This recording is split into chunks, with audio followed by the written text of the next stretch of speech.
Hi friends, APPSC ద్వారా అతి త్వరలో నిర్వహించబడేటటువంటి group 2 mains exam science and టెక్నాలజీలో 75/75 మార్క్స్ పొందాలి అంటే తప్పనిసరిగా కొన్ని కరెంట్ అఫైర్స్ అంశాలనేవి తప్పనిసరిగా తెలుసుకోవాలి. దానిలో భాగంగానే ఈరోజు నేను ఏం చేద్దాం అనుకుంటానంటే, ఇటీవలే COP29 సమావేశం నిర్వహించబడింది అజర్బైజాన్లోని బాకులో. దాని మీద ప్రపంచవ్యాప్తంగా అనేకమైనటువంటి ఎక్స్పెక్టేషన్స్తో ఈ సమావేశం నిర్వహించబడినటువంటి నేపథ్యంలో తప్పనిసరిగా దీని మీద ప్రశ్న వచ్చే అవకాశం ఉంటుంది. ఎందుకంటే పర్యావరణం మీద ఈ మధ్య ఎక్కువగా ఫోకస్ వస్తున్నటువంటి నేపథ్యంలో తప్పనిసరిగా దీని మీద ప్రశ్న వస్తుంది. అందులో ఈరోజు నేను ఈ COP29 సమావేశం గురించి అండ్ అసలు COP అంటే ఏంటి, దీన్ని నిర్వహించేటటువంటి సంస్థ ఏంటి, అండ్ ప్రపంచవ్యాప్తంగా జరుగుతున్నటువంటి మార్పులు ఏంటి, ప్యారిస్ ఒప్పందం ఏంటి, ప్యారిస్ ఒప్పందం మీద ఈ మధ్య ఐక్యరాజ్యసమితి ఒక రిపోర్ట్ రిలీజ్ చేసింది. అంటే ప్యారిస్ ఒప్పందం యొక్క అమలు మీద యుఎన్ఓ యొక్క సమావేశంలో అంటే యుఎన్ఓ ఒక రిపోర్ట్ విడుదల చేసింది ఈ మధ్య. ఆ రిపోర్ట్ గురించి ఇవన్నిటి గురించి ఈరోజు నేను చర్చించాలని నేను అనుకుంటున్నాను. పర్యావరణం అనే దాని గురించి పూర్తిగా ఒక యూనిట్ ఇవ్వడం నేపథ్యంలో దీని మీద కంప్లీట్గా క్వశ్చన్స్ తప్పనిసరిగా వచ్చే అవకాశం ఉంటుంది. అందులో తప్పనిసరిగా దీన్ని జాగ్రత్తగా వినండి. ఈ COP29 సమావేశం గురించి ఏ విధంగా క్వశ్చన్లు వచ్చే అవకాశం ఉంటుంది. దీని ముందుగా ఒక విషయం మీకు చెప్తాను. మన ఏపీపీఎస్సీ సైన్స్ అండ్ టెక్నాలజీలో ఉన్నటువంటి ప్రతి యూనిట్లో కూడా 5 యూనిట్లో ఉన్నటువంటి ప్రతి అంశానికి సంబంధించి కరెంట్ అఫైర్స్ అంశాలే ప్రధానమైనవి.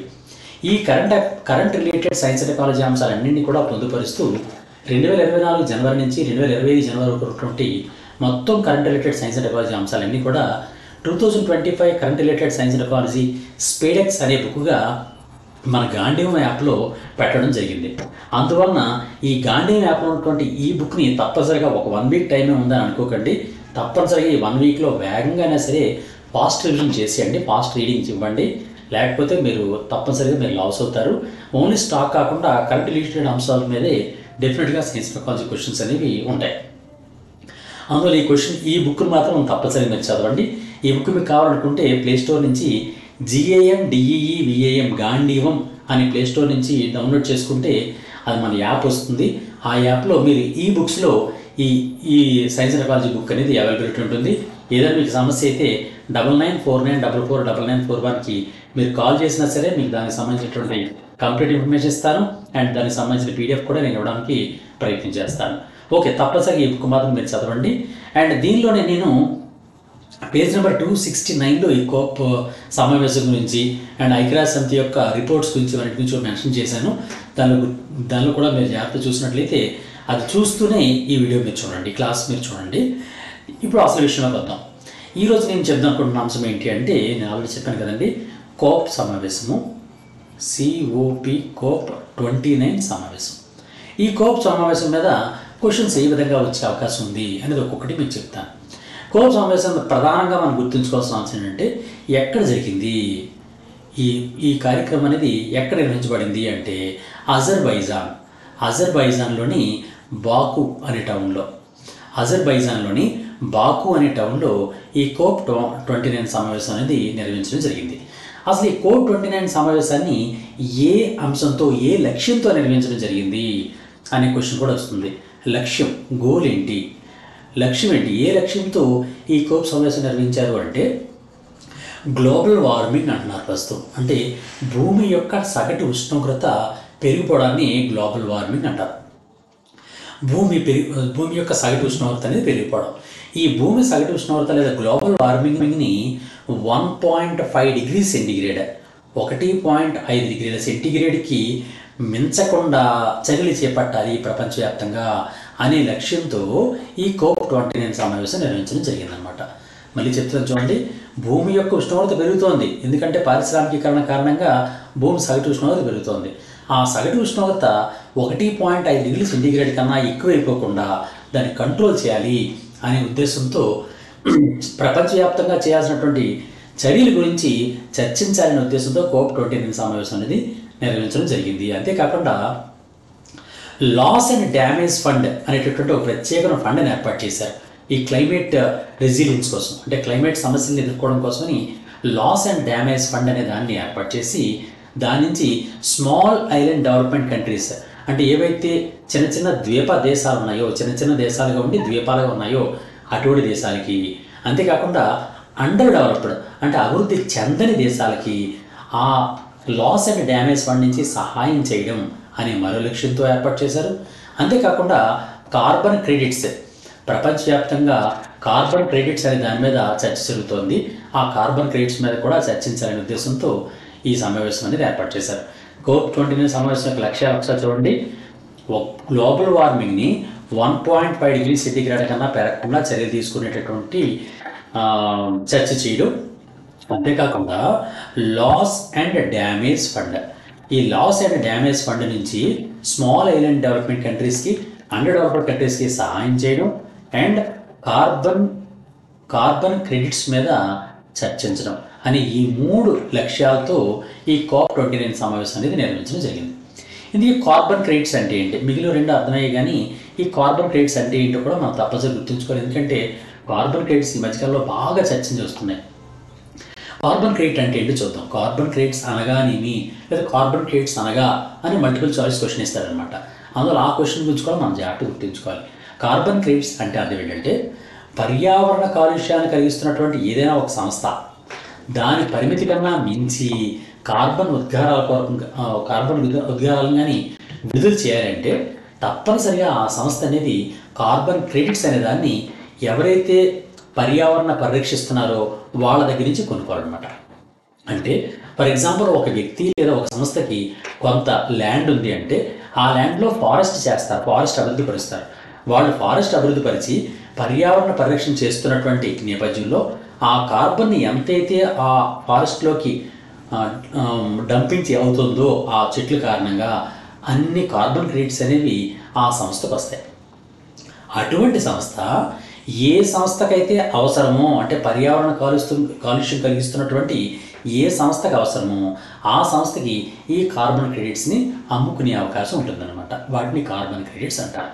ఓకే, నెక్స్ట్ ఇప్పుడు COP సమావేశం గురించి మళ్ళీ చూస్తే COP29 సమావేశం అనేది ఎప్పుడు నిర్వహించబడింది అంటే 2024 నవంబర్ 11 నుంచి 22 మధ్యకాలంలో ఈ సమావేశం నిర్వహించారు. అందువల్ల మనకు చాలా ఇంపార్టెంట్ అనమాట. ఎందుకంటే రీసెంట్గా నిర్వహించారు కాబట్టి ఈ సమావేశం చాలా ఇంపార్టెంట్. 2024 నవంబర్ 11 నుంచి 22 వరకు. దీనికి ఎవరు ప్రెసిడెంట్గా ఉన్నారు, ఎవరు అధ్యక్షత వహించారు అంటే అజర్బైజాన్లో జరిగింది కదండి. అందువల్ల ఈ సాధారణంగా ఈ COP సమావేశం ఏ దేశం అయితే నిర్వహిస్తుందో ఆ దేశం యొక్క ఎన్విరాన్మెంటల్ మినిస్టర్, పర్యావరణ మంత్రి ఉంటాడు కదండి, ఆ పర్యావరణ మంత్రి దీనికి ప్రెసిడెంట్గా ఉంటారనమాట. ఇప్పుడు COP29కి అజర్బైజాన్ యొక్క పర్యావరణ మంత్రి అయినటువంటి ముఖ్తార్ బాబయేవ్ అనేటటువంటి వ్యక్తి దీనికి ప్రెసిడెంట్గా, చైర్మన్గా దానిలో వ్యవహరించడం జరిగిందనమాట. ఓకే, ఇది COP29లో అధ్యక్ష వహించడం గురించి. ఇప్పుడు COP29 సమావేశంలో మనం చెప్తున్నాం కాబట్టి COP30 గురించి కూడా మనం మాట్లాడుకోవాలి. ఎందుకంటే నెక్స్ట్ ఇయర్ COP30 సమావేశం నిర్వహించబడుతుంది. అది ఎప్పుడు నిర్వహించబడుతుంది? 2025లో నిర్వహించబడుతుంది. దానికి ఇంకా డేట్ ఇవ్వలేదు. 2025లో అంటే ఈ సంవత్సరం అన్నమాట. 2025లో నిర్వహించబడుతుంది. ఎక్కడ నిర్వహించబడుతుందంటే బ్రెజిల్లో నిర్వహించబడుతుందండి. బ్రెజిల్లోని బెలెం అనేటటువంటి ఐలాండ్లో ఒక టౌన్లో, ఈ బ్రెజిల్లోని బెలెంలో 2025 COP30 సమావేశం అనేది నిర్వహించబడుతూ ఉంటుంది. ఓకే, ఇది జస్ట్ బేసిక్స్ పాయింట్స్. ఇప్పుడు మనం అసలైనటువంటి పాయింట్లోకి వెళ్దాం. COP గురించి ఇంకా దీనికి అనుబంధంగా ఏ విధంగా క్వశ్చన్లు అడిగే అవకాశం ఉంది అంటే కార్బన్ మార్కెట్ని అమలుపరచడం కోసం అండ్ నియంత్రించడం కోసం భారతదేశం ఈ మధ్యకాలంలో ఒక అత్యున్నతమైనటువంటి సంస్థను ఏర్పాటు చేసింది. ఆ సంస్థ పేరు ఏం పేరు అంటే NSC ICM. NSC ICM అనే సంస్థని ఇండియా ఏర్పాటు చేసింది. దేనికోసం అండి? కార్బన్ మార్కెట్ ఉందా, నేను చెప్పాను కార్బన్ క్రెడిట్స్ అని. కార్బన్ క్రెడిట్స్ని పొందడం, కార్బన్ క్రెడిట్స్ని అమ్ముకోవడం, కార్బన్ క్రెడిట్స్ని ఇంకొక సంస్థ పొందడం, ఇవన్నిటి కోసమని ప్రత్యేకంగా కార్బన్ మార్కెట్ అనే దానికోసం, దాన్ని నియంత్రించడం కోసం భారతదేశంలో ఏర్పాటు చేసినటువంటి అత్యున్నతమైనటువంటి సంస్థ ఏది అంటే NSC ICM. NSC ICM అంటే అర్థం ఏంటంటే national steering committee for Indian carbon market. చూసారా, NSC ICM అంటే అర్థం ఏంటండి? National steering committee for Indian carbon market అనే దాన్ని NSC ICMగా పిలుస్తున్నారనమాట. ఇక్కడ ఇంకొక విషయం కూడా గుర్తుంచుకోండి. అదేంటంటే ఈ మధ్యకాలంలోనే భారత ప్రధాని నరేంద్ర మోడీ గారు గ్రీన్ క్రెడిట్ ఇనిషియేటివ్ అనే దాన్ని కూడా ప్రారంభించారు. Green credit initiative. ఈ గ్రీన్ క్రెడిట్ ఇనిషియేటివ్ అనే దాన్ని ప్రారంభించారు. ఎక్కడ ప్రారంభించారు? సాధారణంగా మనకి ఈ మధ్యకాలంలోనే COP28 సమావేశం అయింది. అంటే COP29 కన్నా ముందు సమావేశం COP28. ఆ COP28 సమావేశం ఎక్కడ జరిగిందంటే దుబాయ్లో నిర్వహించారు. దుబాయ్లో నిర్వహించినటువంటి COP28 సమావేశంలో ప్రధాని నరేంద్ర మోడీ గారు ప్రారంభించినటువంటి ఒక ప్రత్యేకమైనటువంటి పర్యావరణ పరిరక్షణ ఇనిషియేటివ్ కార్యక్రమం ఏది అంటే గ్రీన్ క్రెడిట్ ఇనిషియేటివ్. ఈ గ్రీన్ క్రెడిట్ ఇనిషియేటివ్ కార్యక్రమాన్ని ఏ లక్ష్యంతో ప్రారంభించారు అనే క్వశ్చన్ కూడా వచ్చే అవకాశం ఉంటుంది. గ్రీన్ క్రెడిట్ ఇనిషియేటివ్ని ఏ లక్ష్యంతో ఏర్పాటు చేయడం జరిగింది? ఏ లక్ష్యంతో ఏర్పాటు చేశారంటే సాధారణంగా మన దేశంలో వేస్ట్ ల్యాండ్స్ ఉన్నాయనుకోండి, ఆ వేస్ట్ ల్యాండ్స్ ఏవైతే వృధా నేలలు ఉన్నాయో ఆ వేస్ట్ ల్యాండ్స్ లేదా వృధా నేలలు ఉన్నాయి కదా, ఆ వృధా నేలలో వేస్ట్ ల్యాండ్స్లో విస్తృతంగా మొక్కలు పెంపకం చేయాలి అనే ఉద్దేశంతో ఈ గ్రీన్ క్రెడిట్ ఇనిషియేటివ్ని ప్రారంభించడం జరిగిందనమాట. ఈ గ్రీన్ క్రెడిట్ ఇనిషియేటివ్ కార్యక్రమంలో భాగంగానే ఒక మార్కెట్ రూపొందిస్తున్నారు. ఆ మార్కెట్ పేరే నేను ఇందాక ఆల్రెడీ చెప్పినట్టుగా కార్బన్ క్రెడిట్ మార్కెట్. ఈ కార్బన్ క్రెడిట్ మార్కెట్ని ఏర్పాటు చేసి పర్యావరణానికి మన భారతదేశం కూడా ఒక ఇతోదికమైనటువంటి సహాయం చేయడం జరుగుతుందన్నమాట. అయితే కార్బన్ క్రెడిట్ మార్కెట్లో క్రెడిట్స్ని ఎవరు పొందుతారు అంటే పర్యావరణ పరిరక్షణ చేసేటటువంటి సంస్థలు అండ్ ప్రభుత్వాలు.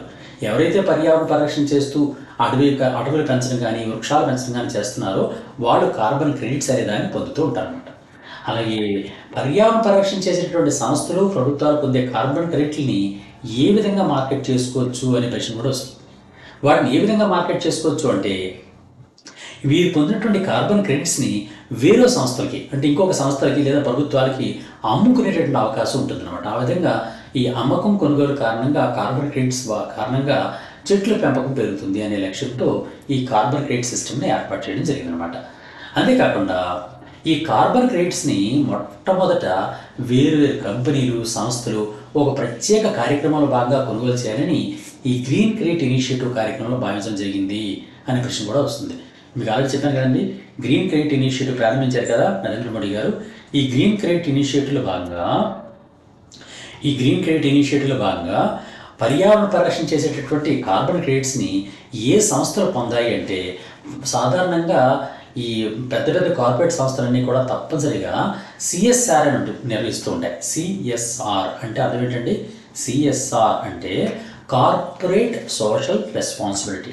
ఈ కార్పొరేట్ సోషల్ రెస్పాన్సిబిలిటీలో భాగంగా తమకు వచ్చినటువంటి లాభాల్లో కొంత శాతాన్ని ప్రతి సంస్థ కూడా ఈ కార్పొరేట్ సోషల్ రెస్పాన్సిబిలిటీలో ఖర్చు పెట్టాల్సి ఉంటుంది.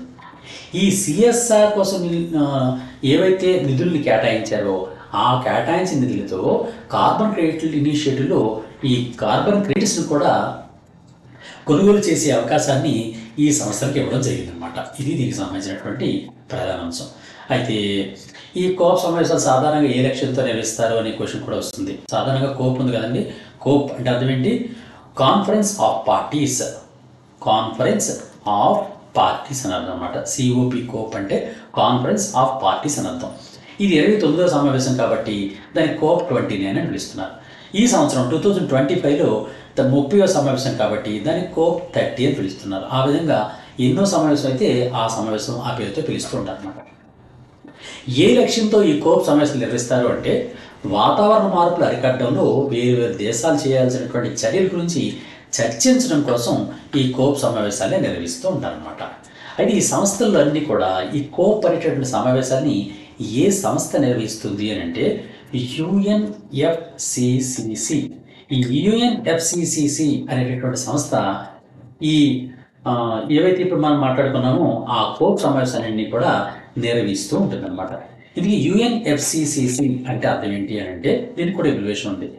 ఐక్యరాజ్య సమితికి సంబంధించినటువంటి పర్యావరణ పరిరక్షణ చేసేటువంటి సంస్థ అయినటువంటి UNFCCC అనే సంస్థ యొక్క పూర్తి పేరు ఏంటి అంటే United nations framework convention on climate change.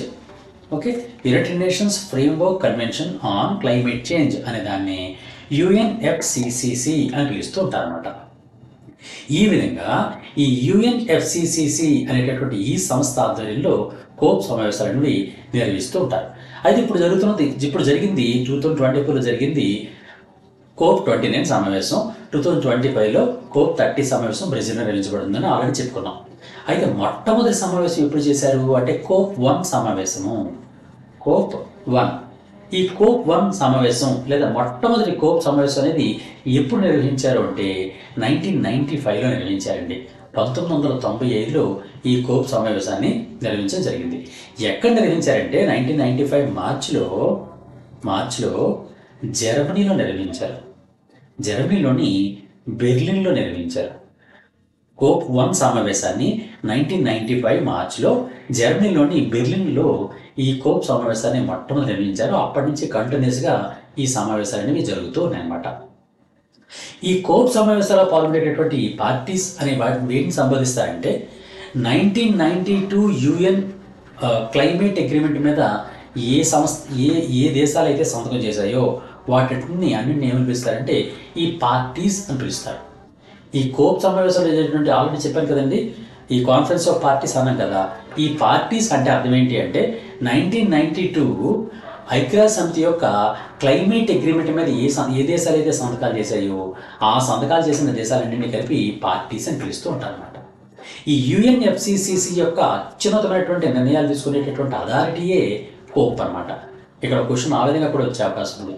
UNFCCC యొక్క అత్యున్నత నిర్ణయాలు తీసుకునే అథారిటీ ఏది అని అంటే కోప్, సిఓపి కోప్ అన్నమాట. ఓకే, ఈ కోప్కి సాధారణంగా ఇంతకుముందు చెప్పాను, ఎవరు అధ్యక్షత వహిస్తారంటే ఏ దేశం అయితే ఆతిథ్యం ఇస్తూ ఉంటుందో ఆ దేశం యొక్క పర్యావరణ మంత్రి దానికి ప్రెసిడెంట్గా ఉంటారనమాట. ఇప్పుడు ఇండియా గురించి చూస్తే అంటే కోప్ సమావేశంలో మన భారతదేశం గురించి చూస్తే భారతదేశంలో కూడా కోప్ సమావేశం నిర్వహించబడింది. భారతదేశంలో జరిగినటువంటి కోప్ సమావేశం ఇండియా ఎప్పుడు ఈ కోప్ సమావేశాలకి ఆతిథ్యం వహించింది అని అంటే కోప్ 8. ఈ కోప్ 8 సమావేశాలకి భారతదేశం న్యూఢిల్లీలో ఆతిథ్యం ఇచ్చింది అనమాట. న్యూఢిల్లీలో కోప్ 8 సమావేశం న్యూఢిల్లీలో జరిగిందనమాట. ఆ విధంగా భారతదేశంలో జరిగినటువంటి వాటి గురించి కూడా మనం జాగ్రత్తగా గుర్తుంచుకోండి కోప్ సమావేశాలు. అలాగే మరొక రకమైన క్వశ్చన్ కూడా వస్తుంది. ఎలా అంటే ఈ మధ్య విడుదలైనటువంటి రిపోర్ట్స్ ప్రకారం భారతదేశంలో గత 14 సంవత్సరాల్లో అంటే 2005 నుంచి 2019 ఈ మధ్య రిపోర్ట్స్ విడుదలయ్యాయి. ఈ 2005-19 మధ్యకాలంలో కార్బన్ ఉద్గారాల్ని భారతదేశం చాలా మేర తగ్గించింది అని రిపోర్ట్స్ వచ్చాయన్నమాట. అది ఎంత మేర తగ్గుదల నమోదైంది భారతదేశంలో అంటే మొత్తం 33% తగ్గుదల నమోదైందట. అంటే భారతదేశం సాధారణంగా విడుదల చేసినటువంటి అంటే 2005లో విడుదల చేసినటువంటి కార్బన్ ఉద్గారాల కన్నా 2019 నాటికి 33% తగ్గింపుకి అంటే కార్బన్ ఉద్గారాలను తగ్గించింది అని ఈ మధ్య అనేకమైనటువంటి రిపోర్టులు రావడం జరిగింది. అలాగే దీని మీద మరో క్వశ్చన్ ఏ విధంగా వస్తుందంటే ఏ లక్ష్యంతో ఇటీవల నూతనంగా రూపొందించినటువంటి ఎన్డీసీస్ని ఆమోదించి యుఎన్ఎఫ్సిసిసికి భారతదేశం పంపించడం జరిగింది అనే క్వశ్చన్ కూడా వస్తుంది. ఎందువలంటే ఈ ఎన్డీసీస్ అని ఈ మధ్య మన కేంద్ర ప్రభుత్వం ఏర్పాటు చేసింది. ఈ ఎన్డీసీసీ ఏంటంటే నేషనల్లీ డిటర్మిన్డ్ కంట్రిబ్యూషన్స్ అనమాట. ఈ నేషనల్ అంటే మన దేశం ఏ విధంగా డిటర్మిన్ అయింది, నేషనల్ డిటర్మిన్డ్ కంట్రిబ్యూషన్స్ అనే వాటిని ప్రకటించి ఈ విధంగా మా దేశం యొక్క ఎన్డీసీసీ ఈ విధంగా ఉన్నాయి అని ఒక లక్ష్యంతో ఎన్డీసీసీని ఏర్పాటు చేసింది మన కేంద్ర ప్రభుత్వం, భారత ప్రభుత్వం. ఇది ఏ లక్ష్యంతో ఈ ఎన్డీసీస్ నేషనల్లీ డిటర్మిన్డ్ కంట్రిబ్యూషన్స్ అనే వాటిని ఆమోదించి యుఎన్ఎఫ్సిసికి ఏ లక్ష్యంతో పంపించింది అనే క్వశ్చన్ కూడా వచ్చే అవకాశం ఉంది. ఏ లక్ష్యంతో అంటే ప్రపంచవ్యాప్తంగా శీతోష్ణస్థితి మార్పుల నివారణ కోసం భారతదేశం తీసుకున్నటువంటి చర్యల్లో ఈ చర్యలకి భారత ప్రభుత్వం ఏ విధంగా సహకారం అందిస్తోందో తెలియజేస్తూ ఈ ఎన్డీసీస్ ఇంత లక్ష్యాలు మేము ఏర్పాటు చేయడం జరిగింది అని ప్రపంచానికి తెలియజేయడం కోసమని ఈ ఎన్డీసీస్ అనే దాన్ని భారత ప్రభుత్వం ఏర్పాటు చేయడం జరిగిందనమాట. అలాగే ఈ ఎన్డీసీస్ ఉన్నాయి కదండి, నేషనల్లీ డిటర్మిన్డ్ కంట్రిబ్యూషన్స్. ఈ నేషనల్లీ డిటర్మిన్డ్ కంట్రిబ్యూషన్స్ అనే వాటిని ఏ కార్యాచరణకు అనుగుణంగా భారతదేశం రూపొందించింది అనే ప్రశ్న కూడా రావచ్చు. క్వశ్చన్ ఎలా వస్తుందంటే ఎన్డీసీస్ గురించి భారతదేశం కొన్ని లక్ష్యాలు పెట్టుకుంది. ఇక పలానా సమయానికి ఇంత తీసుకొస్తాను అని. ఆ లక్ష్యాలు ఏంటి అని కూడా చెప్తాను నేను. ఎన్డీసీస్ గురించి కూడా నేను చెప్తాను.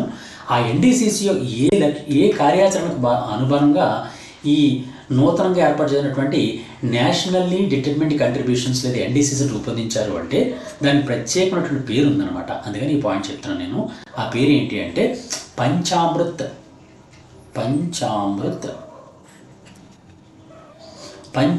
కార్యాచరణ అనమాట. పంచామృత్ ప్రోగ్రామ్ పంచామృత్ అనే కార్యక్రమంలో భాగంగా ఎన్డీసీస్ని రూపొందించి భారతదేశం ఈ యుఎన్ఎఫ్సిసిసికి అందించడం జరిగిందనమాట. ఇందుకే భారతదేశం అనేది శీతోష్ణ మార్పుల కోసమని ఈ పంచామృత కార్యాచరణ అనేది ఎప్పుడు ప్రారంభించింది అంటే COP26లో భాగంగా దీన్ని ప్రకటించడం జరిగింది. చూడండి, జాగ్రత్తగా వినండి, ప్రతి అంశాన్ని కూడా చాలా జాగ్రత్త. అంటే కోప్ సమావేశాల్లో ఇంపార్టెంట్ కోప్ సమావేశాలు అనమాట. మనకు ఆల్రెడీ 29 సమావేశాలు జరిగాయి. 29 గుర్తుంచుకోకర్లే, ఏవైతే మన ఇండియాకి ఇంపార్టెంటో వాటిని మాత్రం మనం గుర్తుంచుకోవాలన్నమాట. ఇప్పుడు ఆల్రెడీ COP 8 గురించి చెప్పాను, ఇండియాలో జరిగింది, న్యూఢిల్లీలో జరిగిందని. అలాగే కోప్ సమావేశాల్లో COP26 అనేది COP26 అనే దాని నుంచి ఎందుకు చెప్పుకుంటున్నాం? ఆ COP26లో భాగంగా మన భారత ప్రభుత్వం ఏం చేసింది అంటే, భారత ప్రభుత్వం ఈ COP26లో పంచామృత్ అనే కార్యక్రమం ప్రారంభించింది.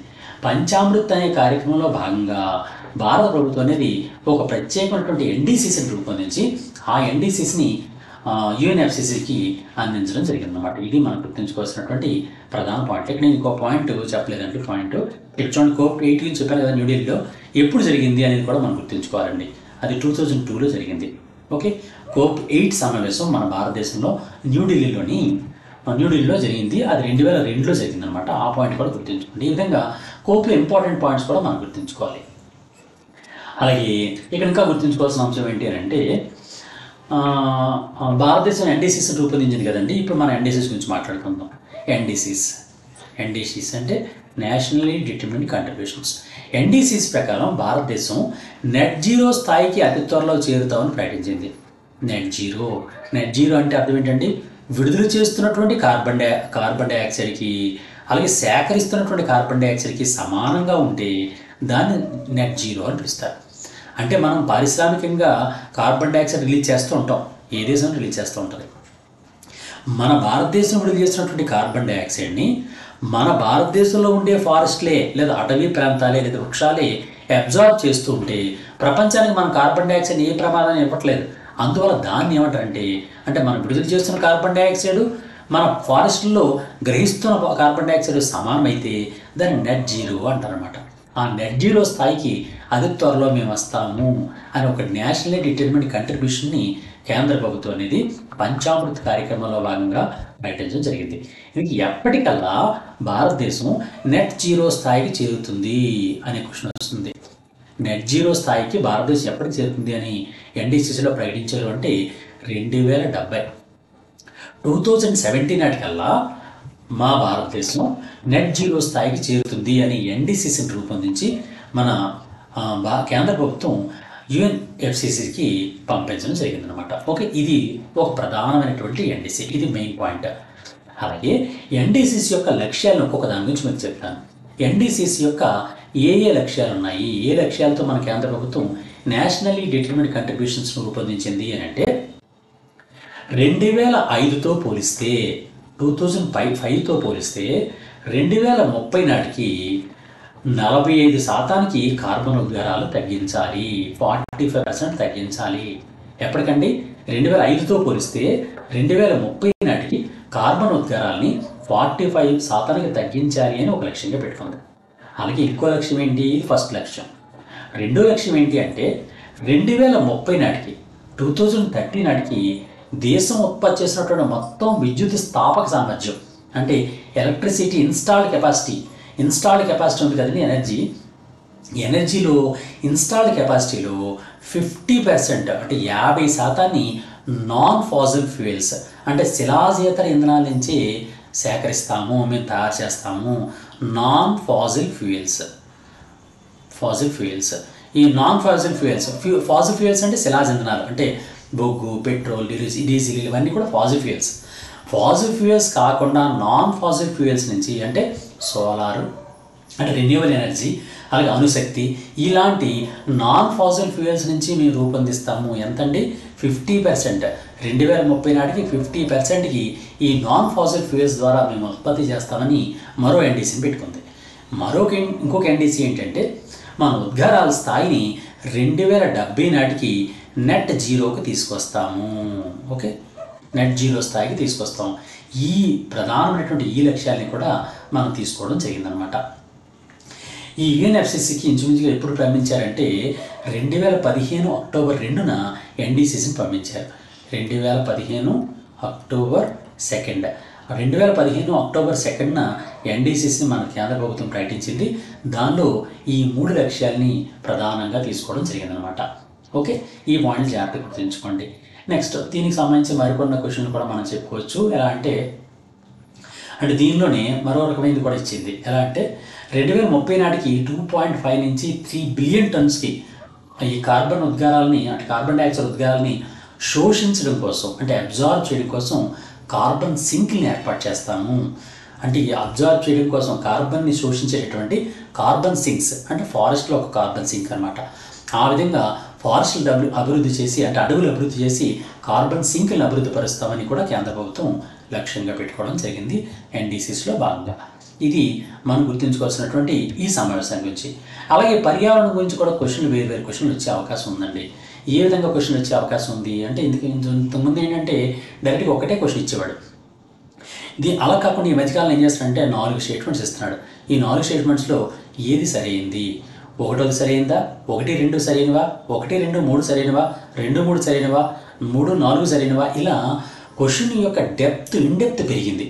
అందువలన ఈ సైన్స్ అండ్ టెక్నాలజీ సిలబస్లో కూడా చాలా డైనమిక్ సిలబస్ కాబట్టి తప్పనిసరిగా మనం ఇన్డెప్త్ నాలెడ్జ్ అనేది తప్పనిసరిగా ఉండాలి. అందుకని దీనికి అనుబంధంగా మరో టాపిక్ కూడా చెప్తాను. అదేంటంటే ఎర్త్ డే అనే సాధారణంగా ఎప్పుడు నిర్వహిస్తారంటే ఏప్రిల్ 22న ఎర్త్ డే అనే దాన్ని నిర్వహిస్తూ ఉంటాం. ఎర్త్ దినోత్సవం ఏ లక్ష్యంతో నిర్వహిస్తాం? పర్యావరణ పరిరక్షణ కోసం ప్రపంచవ్యాప్తంగా అనేకమైనటువంటి సంస్థలకి, అంటే అన్ని ప్రపంచవ్యాప్తంగా అవగాహన కలిగించడం కోసమని ఎర్త్ డే అనేదాన్ని నిర్వహిస్తూ ఉంటాం. అంతేకాకుండా పర్యావరణ పరిరక్షణ డే అని ఇంకోటి ఉంటుంది, అంటే ఎన్విరాన్మెంటల్ ప్రొటెక్షన్ డే. ఈ పర్యావరణ పరిరక్షణ దినోత్సవం ఎప్పుడు చేస్తారు? జూన్ 5న ఈ పర్యావరణ పరిరక్షణ దినం లేదా ఎన్విరాన్మెంటల్ ప్రొటెక్షన్ డే అనే దాన్ని నిర్వహిస్తూ ఉంటారు. అయితే ఇక్కడ మనం గుర్తుంచుకోవాల్సిన పాయింట్ ఏంటంటే గ్లోబల్ వార్మింగ్ అంటున్నాం. గ్లోబల్ వార్మింగ్ అంటే భూమి యొక్క ఉష్ణోగ్రత పెరిగిపోవడం, సగటు ఉష్ణోగ్రత పెరిగిపోవడం. దీనికి కారణమైనటువంటి వాయువుల్ని గ్రీన్ హౌస్ వాయువులు అంటారు. మన తెలంగాణ గ్రూప్ 3లో క్వశ్చన్ ఇచ్చాడండి. క్రింది వాటిలో గ్రీన్ హౌస్ గ్యాసెస్ ఏవి అని ఇచ్చాడనమాట. అందువల్ల ఆ పాయింట్ కూడా గుర్తుంచుకోండి, గ్రీన్ హౌస్ గ్యాసెస్. ఈ గ్రీన్ హౌస్ గ్యాసెస్ ఏంటి అంటే సాధారణంగా కార్బన్ డైఆక్సైడ్, మీథేన్. ఈ కార్బన్ డైఆక్సైడ్, మీథేన్ ఈ రెండు కూడా ప్రధానమైనటువంటి గ్రీన్ హౌస్ గ్యాసెస్ అనమాట. ఈ పాయింట్ మాత్రం గుర్తుంచుకోండి. అంతేకాకుండా ఇక్కడ మీకు ప్రధానంగా ఒక పాయింట్ చెప్తానండి. అదేంటంటే అసలు ఈ భూమండలం మీద పర్యావరణ పరిరక్షించడం చేయడం కోసమని అనేక ఒప్పందాలు జరిగాయి. ప్రస్తుతం అమల్లో ఉన్నటువంటి ఒప్పందం ఏది అంటే ప్యారిస్ అగ్రిమెంట్. అందువలన ఈ ప్యారిస్ అగ్రిమెంట్ గురించి కూడా మనం తప్పనిసరిగా గుర్తుంచుకోవాలండి. ప్యారిస్ అగ్రిమెంట్, ప్యారిస్ ఒప్పందము అంటాం దీన్నే. ప్యారిస్ ఒప్పందం ప్యారిస్లో నిర్మించారు కాబట్టి ఈ సమావేశాన్ని ప్యారిస్ ఒప్పందం అని పిలుస్తారనమాట. ఈ ప్యారిస్ ఒప్పందానికి కోసమని ప్రభుత్వాధినేతలు, అంటే హెడ్ ఆఫ్ ది గవర్నమెంట్స్ అనమాట, ప్రభుత్వాధినేతలు అందరూ కూడా ఎప్పుడు సమావేశం ఏర్పాటు చేశారంటే 2015 నవంబర్ 30 నుంచి డిసెంబర్ 11 మధ్యకాలంలో ప్యారిస్లో ఈ ప్యారిస్ అగ్రిమెంట్ అనే దాన్ని కుదరడం జరిగిందనమాట. ఇందుకే దీని సమావేశానికి, ఈ ప్యారిస్ అగ్రిమెంట్కి సంతకాలు ఎప్పుడు పెట్టారంటే 2016 ఏప్రిల్ 22న దీని మీద సిగ్నేచర్స్ పెట్టారు. ఇది చూడండి, నేను ఎందుకు ఇంత డీటెయిల్ చెప్తున్నానంటే ప్రస్తుతం పర్యావరణ పరంగా అంతర్జాతీయంగా అమలు ఉన్నటువంటి ఒప్పందం ఏది అంటే ప్యారిస్ ఒప్పందం. అందువల్ల ఇంత డీటెయిల్ చెప్తున్నాను అనమాట. ప్యారిస్ ఒప్పందం సంతకాలు ఎప్పుడు నిర్వహించారండి? 2016 ఏప్రిల్ 22 నిర్వహించారు. కానీ దాని సమావేశం ఎప్పుడు జరిగిందండి? 2015 నవంబర్ 30 నుంచి డిసెంబర్ 11 మధ్యకాలంలో జరిగింది. అలాగే ప్యారిస్ అగ్రిమెంట్ ఎప్పటి నుంచి అమల్లోకి వచ్చింది అంటే 2016 నవంబర్ 4వ తేదీన ఇది అమల్లోకి రావడం జరిగింది. ఈ ప్యారిస్ ఒప్పందం మీద మొత్తం ఎన్ని దేశాలు సంతకాలు పెట్టాయంటే 195 దేశాలు. చూసారు, ప్రపంచం మొత్తాన్ని సంతకం పెట్టినాడు అనమాట. ఇది 1-2 దేశాలు తప్ప మొత్తం అన్ని దేశాలు కూడా, ప్రపంచంలోని అన్ని దేశాలు కూడా సంతకాలు పెట్టాయన్నమాట. అందుకని 195 దేశాలు అనేవి ఈ ప్యారిస్ ఒప్పందం మీద సంతకాలు పెట్టడం జరిగింది. ఇప్పుడు ప్యారిస్ ఒప్పందం అంటే ఏంటో ఒకసారి చెప్తా. ప్యారిస్ ఒప్పందం ప్రకారం భూమి యొక్క సగటు ఉష్ణోగ్రతని తగ్గించాలి అని నిర్ణయించుకున్నారు. అంటే దాని పెరుగుదలని ఎక్కువైపోకుండా తగ్గించాలి, పెరుగుదలను తగ్గించాలి, సగటు ఉష్ణోగ్రత యొక్క పెరుగుదలను తగ్గించాలి అని ప్యారిస్ ఒప్పందంలో అగ్రిమెంట్ రావడం జరిగింది. ఎంత తగ్గాలని? పారిశ్రామికీకరణకి పూర్వం సగటు ఉష్ణోగ్రత ఎంతైతే ఉందో అంతకన్నా 2 డిగ్రీల సెంటీగ్రేడ్ లోపే తగ్గించాలి. భూతాపం అంటే ఏదైతే గ్లోబల్ వార్మింగ్ ఉందో ఆ గ్లోబల్ వార్మింగ్ తట్టుకునే కెపాసిటీని కూడా అభివృద్ధి పరచుకోవాలి అని ఈ ప్యారిస్ అగ్రిమెంట్లో ప్రపంచ దేశాలన్నీ కూడా నిర్ణయానికి రావడం జరిగింది. మీకు ఒక విషయం చెప్తా. ప్యారిస్ ఒప్పందంలో భాగంగా భారతదేశం యొక్క పర్యావరణ నిర్ణయాలు కూడా కొన్ని ప్రకటించింది. భారతదేశం అనేది ఈ ప్యారిస్ ఒప్పందంలో ఒక ప్రత్యేకమైనటువంటి ప్రకటనలు కూడా చేసింది. ఆ ప్రకటనలు కూడా మనకి ఇప్పుడు ఇంపార్టెంట్. ఆ ప్రకటన ఏంటి అంటే భారతదేశం ఏ లక్ష్యాలు నిర్ణయించుకుంది అంటే 2030 నాటికి 2005 నాటి ఉద్గారాల్లో 33 నుంచి 35% మేము తగ్గించుకుంటాము. అలాగే 2030 నాటికి అటవీ విస్తీర్ణాన్ని పెంచడం ద్వారా 2.5 నుంచి 3 బిలియన్ టన్నుల కార్బన్ డైఆక్సైడ్ తగ్గించేటటువంటి కార్బన్ సింక్ని ఏర్పాటు చేసుకుంటాము అని ఈ 2 అగ్రిమెంట్స్ని, 2 ఒప్పందాన్ని కూడా అంటే ఈ 2 ప్రకటనల్ని కూడా కేంద్ర ప్రభుత్వం, భారత ప్రభుత్వం అనేది ప్యారిస్ ఒప్పందంలో భాగంగా చేయడం జరిగింది. ఇది 2030 నాటికి చేస్తామని ప్రకటించడం జరిగిందనమాట. ఈ పాయింట్ని చాలా జాగ్రత్తగా గుర్తుంచుకోండి.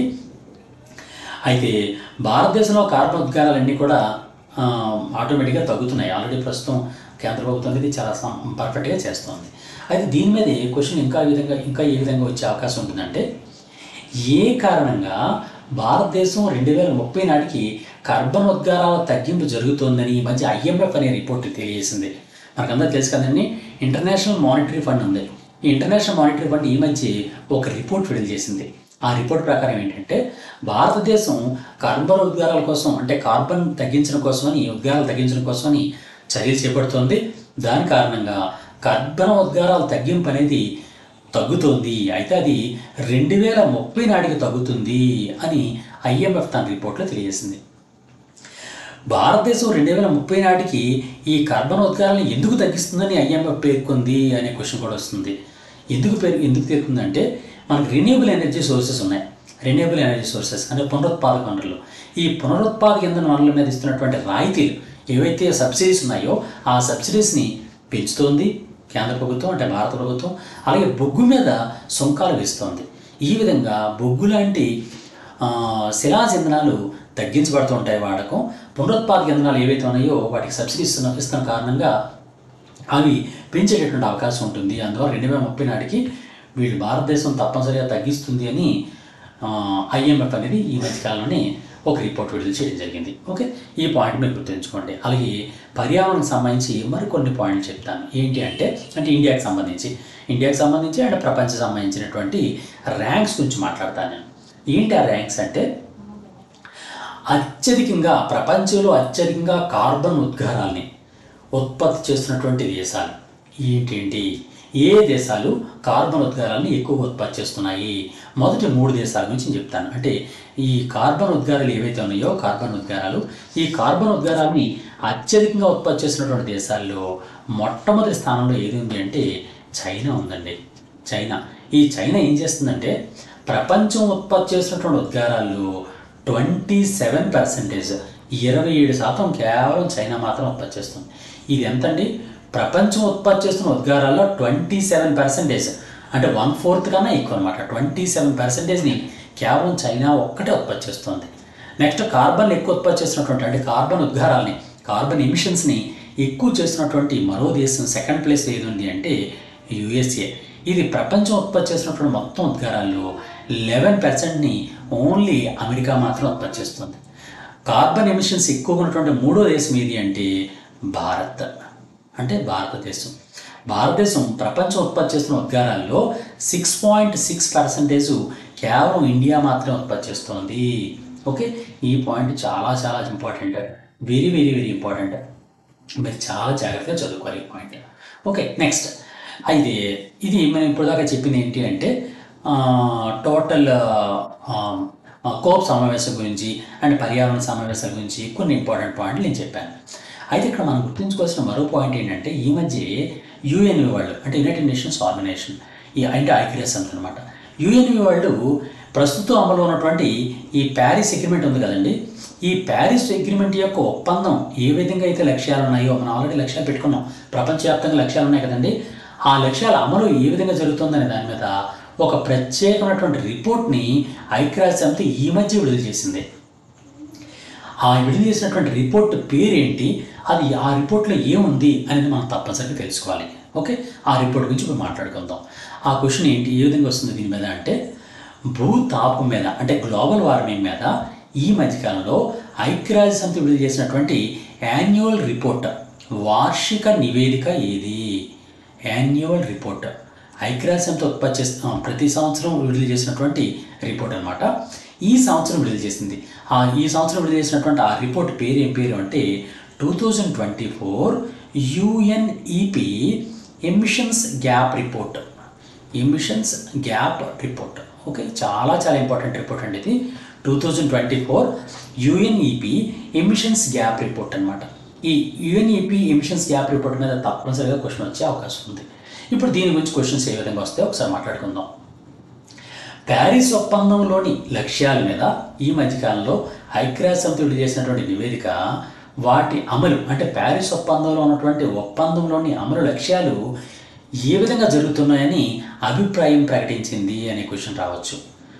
ఏ విధంగా ప్రకటించిందంటే ఈ ప్యారిస్ అగ్రిమెంట్ ఏదైతే ఉందో దానిలో ఉండే లక్ష్యాలు కంప్లీట్ చేయడం అనేది ఇంపాసిబుల్, చేసే అవకాశం లేదు అని ప్రకటించడం జరిగిందనమాట. ఓకే, అమలు జరగడం కష్టము అని ప్రకటించింది. అలాగే దీని మీద మరో క్వశ్చన్ ఏంటి అంటే, పారిశ్రామిక విప్లవం ముందు నాటితో పోలిస్తే ఈ శతాబ్దాంతానికి అంటే ఈ శతాబ్దికి 100 సంవత్సరాలు కంప్లీట్ అయిపోయినప్పటికీ గ్లోబల్ వార్మింగ్ పెరుగుదలని ఎంతకు పరిమితం చేయాలని ప్యారిస్ ఒప్పందంలో ప్రపంచ దేశాలన్నీ కూడా లక్ష్యంగా పెట్టుకున్నాయంటే 1.5 డిగ్రీ సెంటీగ్రేడ్ కన్నా తక్కువగా తగ్గించాలి అని లక్ష్యంగా పెట్టుకోవడం జరిగిందనమాట. అంటే మ్యాక్సిమం 2 డిగ్రీ సెంటీగ్రేడ్, కానీ ఇది 1.5 డిగ్రీ సెంటీగ్రేడ్కి లోపుకు మాత్రమే దీన్ని తగ్గించాలి అనే దాన్ని లక్ష్యంగా పెట్టుకోవడం జరిగిందనమాట. ఓకే, ఇది గుర్తుంచుకోవాల్సిన పాయింట్. అలాగే ఇప్పుడు ఈ రిపోర్ట్లో ఇంకా ఏం చెప్పింది అంటే 2024 యుఎన్ఈపి ఎమిషన్స్ గ్యాప్ రిపోర్ట్ ప్రకారం ఈ శతాబ్దాంతానికి గ్లోబల్ వార్మింగ్ని 1.5 డిగ్రీ సెంటీగ్రేడ్కి పరిమితం చేయాలి అంటే సాధించాల్సినటువంటి ఉద్గారాల తగ్గింపు లక్ష్యాలు ఎంత ఉండాలని యుఎన్ఈపి ఎమిషన్స్ గ్యాప్ రిపోర్ట్ తెలియజేసింది. మీకు మళ్ళీ ఒక్కసారి క్లారిటీగా చెప్తాను చూడండి. ప్యారిస్ అగ్రిమెంట్లో భూతాపం లేదా గ్లోబల్ వార్మింగ్ యొక్క పెరుగుదలని 1.5 డిగ్రీ సెంటీగ్రేడ్ కల్లాకు మాత్రమే తగ్గించాలి అని ఈ శతాబ్దాంతానికి 1.5 డిగ్రీలకి లోపే తగ్గించాలని లక్ష్యంగా పెట్టుకోవడం జరిగింది. ఓకే, ఈ పాయింట్ ఆల్రెడీ మనం చెప్పుకున్నాం. ఇప్పటి నుంచి చూస్తే 2024-25 దగ్గర నుంచి చూస్తే ఈ శతాబ్దాంతానికి అంటే 2100 నాటికి అనమాట, 2100 నాటికి కేవలం 1.5 డిగ్రీ సెంటీగ్రేడే పెరగాలి అని అంటే మన ఉద్గారాలు ఉన్నాయి కదండి, ఆ ఉద్గారాల యొక్క పరిమితం చేయడం అనేది ఎంతకు చేయాలని యుఎన్ఈపి ఎమిషన్స్ గ్యాప్ రిపోర్ట్ చెప్పింది అని క్వశ్చన్ వస్తుంది అనమాట. అది ఎంతకు చేయాలి అంటే 2030 నాటికి 42% తగ్గించుకోవాలని, 2035 నాటికి 57% తగ్గించాలని చెప్పుకోవడం జరిగిందనమాట. మొత్తం ప్రపంచవ్యాప్తంగా ఉత్పత్తి చేస్తున్నటువంటి కార్బన్ ఉద్గారాలని 2030 నాటికి 42%, 2035 నాటికి 57% పరిమితం చేస్తేనే ప్యారిస్ ఒప్పందంలో చెప్పినట్టుగా ఈ శతాబ్దాంతానికి 2100 నాటికి 1.5 డిగ్రీ సెంటీగ్రేడ్కి లోపుకి భూతాపం అంటే గ్లోబల్ వార్మింగ్ పెరుగుదల అనేదాన్ని ఆపగలుగుతాము, లేకపోతే ఆపలేము అని ఈ 2024 యుఎన్ఈపి ఎమిషన్స్ గ్యాప్ రిపోర్ట్ అనేది పేర్కోవడం జరిగిందనమాట. ఓకే, నెక్స్ట్ దీని మీద ఈ నివేదికలో ఇంకా ఎక్కువ క్వశ్చన్ కూడా వచ్చే అవకాశం ఉంది. ఆ క్వశ్చన్ ఏంటి అని అంటే ఇటీవల విడుదలైనటువంటి యుఎన్ఓ నివేదిక ప్రకారం అంటే క్వశ్చన్ ఏ విధంగా వస్తుంది అని అంటే ఇటీవల విడుదలైనటువంటి యుఎన్ఓ నివేదిక ప్రకారం పారిశ్రామిక విప్లవానికి ముందు నాటి కంటే ఈ శతాబ్దాంతానికి ఈ గ్లోబల్ వార్మింగ్ ఎంత మేర పెరిగే అవకాశం ఉందని పేర్కొంది. చూసారా, మనం ఆల్రెడీ చెప్పుకున్నాం. ప్యారిస్ అగ్రిమెంట్ ప్రకారం ఈ శతాబ్దాంతానికి అంటే 2100 నాటికి భూతాపం యొక్క పెరుగుదలని 1.5 డిగ్రీ సెంటీగ్రేడ్కి కన్నా లోపుకి తగ్గించాలి అని లక్ష్యంగా పెట్టుకొని వర్క్ చేస్తున్నాం. కానీ ఇదే కంటిన్యూ అయితే ప్రస్తుతం ఉద్గారాలు ఏవైతే ఉన్నాయో అలాగే కంటిన్యూ అయితే 2100 నాటికి 1.5 డిగ్రీ సెంటీగ్రేడ్ బదులుగా ఎంతకి భూతాపం పెరుగుతుందని ఈ యుఎన్ఓ తన రిపోర్ట్లో తెలియజేసింది అంటే 3.1 డిగ్రీ సెంటీగ్రేడ్ పెరిగిపోతుందని అది ప్రకటించింది అనమాట. ఓకే, 3.1 డిగ్రీ సెంటీగ్రేడ్ అంతకు పెరిగిపోతుంది. 1.5 డిగ్రీ సెంటీగ్రేడ్ తగ్గించాలని మనం లక్ష్యంగా పెట్టుకున్నాం, కానీ అది 3.1 డిగ్రీ సెంటీగ్రేడ్ పెరిగిపోతుందని ఈ రిపోర్ట్లో పేర్కోవడం జరిగింది. దీని మీద మరో క్వశ్చన్ ఏ విధంగా వస్తుందంటే, ప్రపంచవ్యాప్తంగా మొత్తం కార్బన్ కాలుష్యాల్లో 77% ప్రపంచంలోనే ధనిక దేశాలు అయినటువంటి కొన్ని దేశాలు మాత్రమే కారణం అని తన యుఎన్ఓ అనేది ఈ నివేదికలో పేర్కొంది. ఆ దేశాలు ఎన్ని అని క్వశ్చన్ వస్తుంది. చూడండి, మళ్ళీ క్వశ్చన్ చెప్తున్నాను.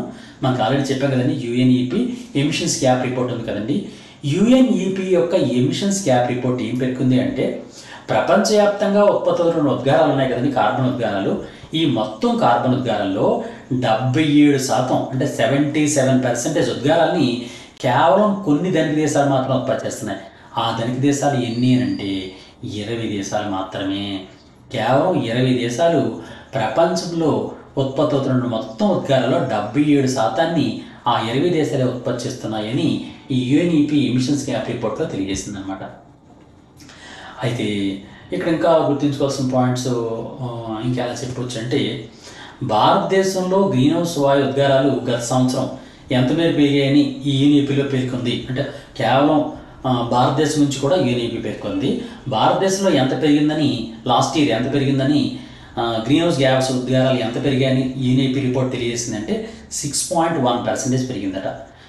మన కార్బన్ ఉద్గారాలు, భారతదేశం యొక్క కార్బన్ ఉద్గారాలు 6.1% పెరిగాయి అని ఈ యుఎన్ఈపి యొక్క ఎమిషన్స్ గ్యాప్ రిపోర్ట్లో పేర్కోవడం జరిగిందండి. ఇది మనం గుర్తుంచుకోవాల్సినటువంటి ప్రధానమైనటువంటి అంటే ఈ అగ్రిమెంట్కి సంబంధించినటువంటి ప్రధాన పాయింట్లు. ఓకే, అలాగే మనం గుర్తుంచుకోవాల్సిన దీనిలోనే కొన్ని పాయింట్లు మళ్ళీ చెప్తాను. ఎలా అంటే, మీకు పేజ్ నెంబర్ 277లో నేను ఒక డేటా ఇచ్చి ఒక టేబులర్ ఫార్ములా ఇచ్చాను. అంటే మీకు ఆల్రెడీ 277 అంటే మీరు కన్ఫ్యూజ్ అవుతూ ఉంటారు. మనకి మన 2024 జనవరి నుంచి 2025 జనవరి 20వ తేదీ వరకు ఉన్నటువంటి మొత్తం science and technology current affairs అన్నీ కూడా పొందుపరుస్తూ 5 యూనిట్లకు సంబంధించినటువంటి కరెంట్ ఇష్యూస్ అన్నీ కూడా ఒక బుక్ ఫామ్లో 2025 current related science and technology SpaDeX అనే బుక్ రూపంలో మన గాంధీయం యాప్లో పెట్టాం. ఈ గాంధీయం యాప్లో పెట్టినటువంటి ఈ బుక్ని తప్పనిసరిగా మీరు చదవండి. చదివితే మీరు highest marks current related issues అన్నీ కూడా ఇందులో కవర్ అయిపోతాయి. తప్పనిసరిగా మీరు చదివి తీరాలి. కనీసం మీరు ఈ వారంలోనైనా సరే ఇంపార్టెంట్ ఇష్యూస్ ఒక 50 ఇష్యూస్ చెప్పాను. ఆ 50 ఇష్యూస్ అయినా కంపల్సరీగా మీరు చదవండి. అంటే ఓన్లీ డైరెక్ట్ క్వశ్చనే కాకుండా ఇండైరెక్ట్గా దానికి అనుబంధంగా ఉన్నటువంటి అన్ని క్వశ్చన్లు కూడా ఇవ్వడం జరిగింది. ఆ విధంగా దీన్ని రూపొందించడం జరిగింది. ఈ బుక్ను మనం తప్పనిసరిగా మీరు చదివి తీరాలి. దీనికోసం మీరు ఏం చేయాలంటే, ప్లేస్టోర్లో GANDEEVAM గాంధీయం అని టైప్ చేసి ప్లేస్టోర్లో మీరు గాంధీయం యాప్ డౌన్లోడ్ చేసుకుంటే అందులోని ఈ బుక్స్లో SNT APPSC సంబంధించినటువంటి గ్రూప్ 2 మెయిన్స్ సంబంధించిన ఈ బుక్ మీకు దొరుకుతుంది. దాన్ని మీరు తీసుకోవచ్చు. లేదు మీకు సమస్య వస్తే 9949449941కి మీరు కాల్ చేస్తే దానికి సంబంధించిన ఇన్ఫర్మేషన్ మొత్తం మేము చెప్తాం. కానీ ఏదైనప్పటికీ కూడా కంపల్సరీగా మీరు చదవండి. దీనిలో ఈ బుక్లో మనం పేజ్ నెంబర్ 277లో ఒక టేబుల్ ఇచ్చానండి. ఆ టేబుల్లో ఏం చేశానంటే, కోప్ సమావేశాలు ఉన్నాయి కదా, ఆ కోప్ సమావేశాల గురించి పూర్తి డీటెయిల్స్ ఇచ్చాను. ఫర్ ఎగ్జాంపుల్ 1992లో UNFCCC అమల్లోకి వచ్చిన తర్వాత ఎక్కడ నిర్వహించబడింది సమావేశం, ఏ నిర్ణయం తీసుకున్నారు. 97లో COP 3 క్యోటో ప్రోటోకాల్ మనందరికీ తెలుసు కదండి, చాలా ఇంపార్టెంట్. క్యోటో ప్రోటోకాల్ గురించి చాలా ఎక్కువసారి క్వశ్చన్ వస్తూ ఉంటుంది. ఆ క్యోటో ప్రోటోకాల్ గురించి సంతకాలు జరగడం అవన్నీ కూడా ఒక టేబులర్ ఫార్మ్ ఇచ్చాను. వాటిలో ఇంపార్టెంట్ అయినటువంటివి, అత్యంత ఇంపార్టెంట్ అయినటువంటి కోప్ సమావేశాల గురించి, అంటే COP 30 వరకు ఉన్నటువంటి మొత్తం సమావేశాలన్నీ కూడా పేజ్ నెంబర్ 277లో ఇచ్చాను. అది మాత్రం తప్పనిసరిగా మీరు గుర్తుంచుకోండి. అంతేకాకుండా 278లో కూడా ఒక టేబుల్ ఫార్మ్ ఇచ్చాను. ఆ టేబుల్ ఫామ్లో ఏం చేశానంటే, 2024 UNEP రిపోర్ట్ గురించి ఆల్రెడీ మాట్లాడుకున్నాం కదండి. ఈ 2024 UNEP ఎమిషన్స్ గ్యాప్ రిపోర్ట్లో ఒక ప్రత్యేకమైనటువంటి డేటా ఇచ్చారండి. దాన్ని ఒక టేబుల్ ఫామ్ తయారు చేశాను నేను. ఆ డేటాలో ఏమి ఇచ్చారంటే, 2023 సంవత్సరంలో ప్రపంచంలో ఉన్నటువంటి దేశాలన్నీ కూడా GHG ఉత్పత్తి చేసే కదా, అంటే గ్రీన్ హౌస్ గ్యాసెస్. ఈ గ్రీన్ హౌస్ గ్యాసెస్లో ఏ రంగం నుంచి ఎంతంత వచ్చాయి అనేది కూడా ఇచ్చాను. దీనిలో అత్యధికంగా ఏ రంగం నుంచి గ్రీన్ హౌస్ గ్యాసెస్ వచ్చాయనంటే పవర్ సెక్టార్ నుంచి 26% గ్రీన్ హౌస్ గ్యాసెస్ వచ్చాయట, విడుదల అయ్యాయట. అలాగే ట్రాన్స్పోర్ట్ నుంచి 15%, అలాగే ఇండస్ట్రీ నుంచి 11%, అలాగే అగ్రికల్చర్ నుంచి కూడా అగ్రికల్చర్ రంగం, వ్యవసాయ రంగం నుంచి 11%, అలాగే అంటే ఫ్యూయల్ ఉంటుంది కదా, ఫ్యూయల్ ఉత్పత్తి చేయడం, ప్రొడక్షన్ ఆఫ్ ది ఫ్యూయల్, ఇంధన ఉత్పత్తి, ప్రొడక్షన్ ఆఫ్ ది ఫ్యూయల్, ఈ ఇంధన ఉత్పత్తి నుంచి 10%, అలాగే ఇండస్ట్రియల్ పాలసీస్ నుంచి 9%, అలాగే బిల్డింగ్ కన్స్ట్రక్షన్స్ నుంచి 6%, అలాగే సాలిడ్ వేస్ట్ మేనేజ్మెంట్ రంగం నుంచి 4%, అదర్స్ 7% విడుదలయ్యాయని ఈ రిపోర్ట్లో పేర్కొంది. ఈ రిపోర్ట్ కూడా మీరు తప్పనిసరిగా పేజ్ నెంబర్, మీకు ఆల్రెడీ చెప్పాను కదండి, పేజ్ నెంబర్ 278. ఈ పేజ్ నెంబర్ 278ని కూడా చాలా జాగ్రత్తగా గుర్తుంచుకోండి, ఆ డేటాను కూడా గుర్తుంచుకోండి. అలాగే ఇక్కడ పేజ్ నెంబర్ 279లో చాలా ఇంపార్టెంట్ డేటాని ఒక టేబుల్ ఫామ్లో మీకు ఇచ్చాను. పేజ్ నెంబర్ 279 ఒకసారి ఓపెన్ చేయండి. ఆ పేజ్ నెంబర్ 279లో ఉన్నటువంటి ఆ డేటాను పట్టుకుంటే డెఫినెట్గా మీరు ఏ క్వశ్చన్ ఏ విధంగా ఇచ్చినా మీరు రాయగలుగుతారు. దాన్ని ఏమి ఇచ్చానంటే 2024 UNEP gap report, emissions gap report ఉంది కదండి. ఈ ఎమిషన్స్ గ్యాప్ రిపోర్ట్ని కంప్లీట్గా స్టడీ చేసి దాని మీద ఒక టేబుల్ తయారు చేశాను. ఆ టేబుల్లో ఏమి ఇచ్చానంటే ప్రపంచవ్యాప్తంగా వేరు దేశాలు ఉత్పత్తి చేసినటువంటి ఉత్పత్తులు ఉన్నాయి. అంటే ఏ ఉత్పత్తులు అంటే కార్బన్ ఎమిషన్స్. ఈ కార్బన్ ఎమిషన్స్లో అత్యధికంగా ఉత్పత్తి చేసినటువంటి దేశాల్లో 1వ స్థానం, 2వ స్థానం, 3వ స్థానం, 4వ స్థానం, 5వ స్థానం. ఈ 5 స్థానాల గురించి కూడా ఏ విధంగా రిపోర్ట్ ఇచ్చానంటే దీనిలో కూడా క్వశ్చన్ కూడా డిఫరెంట్గా వచ్చే అవకాశం ఉందండి. ఆ క్వశ్చన్ ఎలా ఇచ్చే అవకాశం ఉంది అంటే 2 రకాల క్వశ్చన్ వస్తుంది. ఎలా అంటే వీడి కూడా ఎలా ఇచ్చాడంటే 2023 ఓన్లీ 2023 కేవలం 2023లో మాత్రమే చూసుకుంటే ఈ కార్బన్ ఉద్గారాన్ని ఎక్కువగా ఉత్పత్తి చేసినటువంటి దేశాలు ఏవి? ఈ 2023లో మాత్రమే ఎక్కువగా ఉత్పత్తి చేసిన దేశాల్లో మొట్టమొదటి స్థానంలో చైనా ఉందటండి, 2వ స్థానంలో యుఎస్ఏ, 3వ స్థానంలో ఇండియా, భారత్ అన్నమాట. అలాగే 4వ స్థానంలో యూరోపియన్ యూనియన్, 5వ స్థానంలో రష్యా ఉందండి. ఓకే, ఈ పాయింట్ మీరు గుర్తుంచుకోండి. ఇది మనం గుర్తుంచుకోవాల్సింది ఏంటంటే దీనిలో మనం గుర్తుంచుకోవాల్సింది ఎలా అంటే కేవలం 2023 ఒక్కటే చూసుకున్నట్లయితే 2023లో మాత్రమే చూస్తే ప్రపంచ ఉద్గారాల్లో 30%, చూడండి ఇది కేవలం 2023 అండి, కేవలం 23 మాత్రమే చెప్తున్నాను ఇక్కడ. ఓకే, కేవలం 23 మాత్రమే చూస్తే ప్రపంచ ఉద్గారాల్లో ఇంచుమించుగా 30% వరకు కూడా చైనా ఉత్పత్తి చేసింది, 11% యుఎస్ ఉత్పత్తి చేసింది, 8% ఇండియా ఉత్పత్తి చేసింది, 6% EU అంటే యూరోపియన్ యూనియన్ ఉత్పత్తి చేసింది, 5% రష్యా ఉత్పత్తి చేసింది. ఏదండి ఇది 2023 ఒకటి మాత్రమే చూసుకుంటే, ఓన్లీ 2023 మాత్రమే చూస్తే ఈ విధంగా ఉన్నాయి. అలాగే తలసరి ఉద్గారాలు అంటే ఆ దేశాల యొక్క జనాభాతో పోలిస్తే ఒక్కొక్క మనిషి ఉత్పత్తి చేసినటువంటి తలసరి ఉద్గారాలు వస్తాయి, అంటే పెర్ హెడ్ అనమాట. ఈ పెర్ హెడ్ ఎమిషన్స్ చూసుకున్నట్లయితే చైనాలో అయితే 11 టన్స్, అంటే అక్కడ డేటా ఇచ్చాను, ఒక క్యాపిటల్ అంటే ఒక్కొక్క హెడ్కి 11 టన్స్, అలాగే యుఎస్ఏ 18 టన్స్, ఇండియా అయితే 2.9 టన్స్, అలాగే యూరోపియన్ అయితే 7.3 టన్స్, రష్యా అయితే 19 టన్స్ ఉత్పత్తి చేస్తుంది. ఇక్కడ మన ఇండియా చాలా తక్కువగా ఉంది. అలాగే ఇక్కడ మరొక ఇంపార్టెంట్ పాయింట్ ఏంటంటే నేను ఇంకొక రకమైనటువంటి డేటా కూడా ఇచ్చాను. అదేంటంటే క్వశ్చన్ ఈ విధంగా అడుగుతున్నాడు ఈ మధ్యకాలంలో, ఏంటంటే పారిశ్రామికీకరణ పూర్వం నుంచి ఎప్పటి వరకు అని క్వశ్చన్ అడుగుతున్నాడు. పారిశ్రామిక పూర్వము అంటే అర్థం ఏంటంటే పరిశ్రమలు ఏర్పడడానికి పూర్వం, అంటే 1850 నాటికి నుంచి 2022 నాటికి ఈ ఎమిషన్స్ గ్యాప్ రిపోర్ట్లో ఈ రిపోర్ట్ కూడా ఇచ్చారండి. పారిశ్రామికీకరణ పూర్వం అంటే 1850 నుంచి 2022 మధ్యకాలంలో చూస్తే ప్రపంచంలో ఎక్కువగా ఉత్పత్తి చేసినటువంటి దేశాలు, అంటే ప్రపంచ ఉద్గారాల్లో అత్యధికంగా ఉత్పత్తి చేసినటువంటి దేశం ఏది అని అంటే కేవలం అమెరికా మాత్రమే. అమెరికా ప్రపంచ ఉద్గారాల్లో 20% అమెరికా ఉత్పత్తి చేసిందట.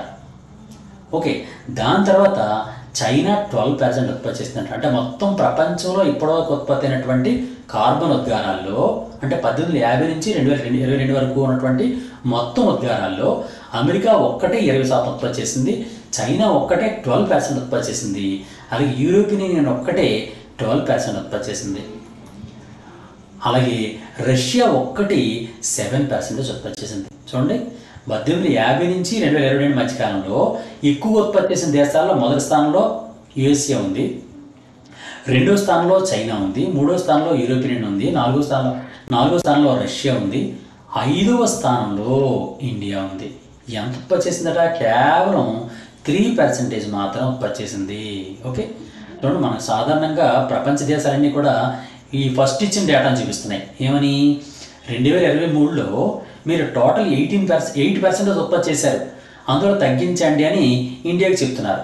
కానీ మన భారతదేశం ఏం చెప్తుంది అని అంటే, ప్యారిస్ ఒప్పందంలో కానీ అన్ని ఒప్పందాల్లో కూడా 1850 నుంచి, అంటే పారిశ్రామికీకరణ పూర్వం నుంచి ఇప్పటి వరకు చూస్తే 1850 నుంచి 2022 మధ్యకాలంలో మేము కేవలం 3% ఉత్పత్తి చేశాం, కాబట్టి మేము ఉత్పత్తి చేసేది చాలా తక్కువ, అందులో బాధ్యత కూడా మాది తక్కువే ఉంటుంది అని మన భారత ప్రభుత్వం పేర్కొంటుంది అన్నమాట. అందువల్ల దీని మీద క్వశ్చన్లు ఎక్కువగా వచ్చే అవకాశం ఉంటుందన్నమాట.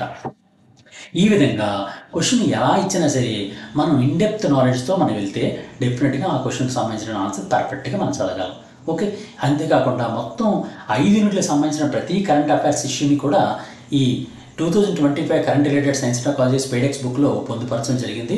కనీసం నేను ఇచ్చినటువంటి 50 క్వశ్చన్స్ అనే వీడియో చేశాను, ఇందులో మీకు లింక్స్ ఇచ్చాను, చూడండి. దానిలో ఆ 50 క్వశ్చన్ అయినా సరే కనీసం మీరు చూడాలి అంటే ఈ స్పేడెక్స్ బుక్ను ఒక్కసారి మీరు చదవండి.